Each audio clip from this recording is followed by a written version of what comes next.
প্রশ্ন করেছেন, কাউকে খুন করা হলে তার মানে কি তার হায়াত ওই পর্যন্তই ছিল? জি ফজল করিম ভাই, কেউ যদি খুনের শিকার হন তাহলে তার মানে হলো খুনের শিকার হওয়া ব্যক্তির হায়াত ওই পর্যন্তই ছিল, আল্লাহ সুবহানাহু ওয়া তাআলা ওই পর্যন্তই তার হায়াত লিপিবদ্ধ করে রেখেছিলেন।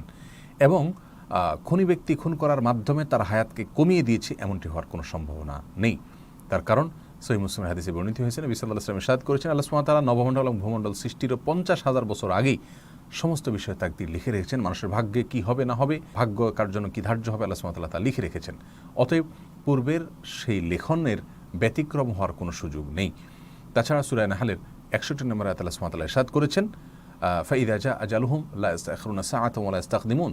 মানুষের মৃত্যুর সময় যখন এসে যায় তখন সে কিছুক্ষণ পরে মৃত্যুবরণ করার অথবা কিছুক্ষণ আগে মৃত্যুবরণ করার কোনো সুযোগ থাকে না, এরকম কোনো সম্ভাবনাই থাকে না। বিধায় খুনের শিকার হওয়া ব্যক্তির জন্য আল্লাহ সুবহানাহু ওয়া তাআলা ওই সময় পর্যন্ত হায়াত বরাদ্দ রেখেছিলেন এবং তার মৃত্যু খুনের মাধ্যমে হবে, আল্লাহ সুবহানাহু ওয়া তাআলা সেটি জানতেন। এখন কথা হলো, আপাত দৃষ্টিতে মনে হচ্ছে তার মৃত্যু ওইভাবে হওয়াতে তার প্রতি অবিচার হয়েছে বা তিনি কষ্টের শিকার হয়েছেন, কিন্তু প্রকৃতপক্ষে আল্লাহ সুবহানাহু ওয়া তাআলা তার প্রতি এহসানও করে থাকতে পারেন, অর্থাৎ এটা আল্লাহ সুবহানাহু ওয়া তাআলার পক্ষ থেকে এহসানও হতে পারে।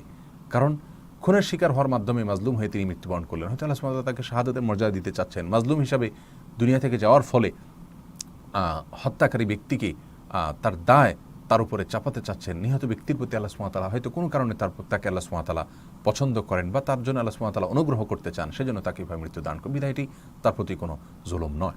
এখন কেউ বলতে পারেন, তাহলে খুনির দোষ কি? সে যদি নির্দিষ্ট সময়ে দুনিয়া থেকে যায়, তার হায়াত সে পরিপূর্ণ করে গেছে, তাহলে খুনি কি ভুলটা করলো? বরং খুনি তো তাকে ওই নির্দিষ্ট সময়ে খুন করার মাধ্যমে তার সময় মতো যেতে কোনো প্রকার বাধা তৈরি করেনি, তার সময় তো কমায় দেয়নি, তাহলে খুনিকে কেন দোষী হিসাবে সাব্যস্ত করা হবে? এর উত্তর হলো, খুনি কেন মানুষকে খুন করেছে, খুন করার জন্য যে প্রক্রিয়া অবলম্বন করা দরকার সেই প্রক্রিয়া কেন সে গ্রহণ করেছে, এটা তার জন্য নিষিদ্ধ।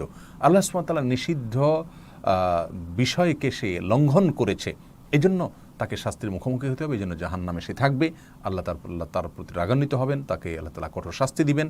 এ বিষয়ে কোরআনে কারিমে আল্লাহ সুবহানাহু ওয়া তাআলা সূরা নিসাতে এবং বিভিন্ন জায়গায় আল্লাহ সুবহানাহু ওয়া তাআলা আলোকপাত করেছেন। অতএব খুনি ব্যক্তির এখানে দোষটা হলো, সে কেন খুন করার জন্য উদ্যত হলো, খুন করার জন্য চেষ্টা করলো, খুন করার জন্য যে প্রাথমিক কাজগুলো দরকার সেগুলো সে কেন করলো? আল্লাহ নিষেধ করেছেন, সেটা সে করেছে, নিষেধ লঙ্ঘন করেছে, সেজন্য তার শাস্তি হবে। ওই ব্যক্তির হায়াত কমিয়ে দিয়েছে, বাড়িয়ে দিয়েছে, এরকম কোনো কারণে তার শাস্তি হবে না। বিধায় খুনি ব্যক্তির খুন করাটা অপরাধ হিসাবে সে শাস্তি পাবে, আর খুনের শিকার হওয়া ব্যক্তি তিনি ঠিকই তার যে হায়াত ছিল সে হায়াত ভোগ করে তারপর দুনিয়া থেকে যাবেন।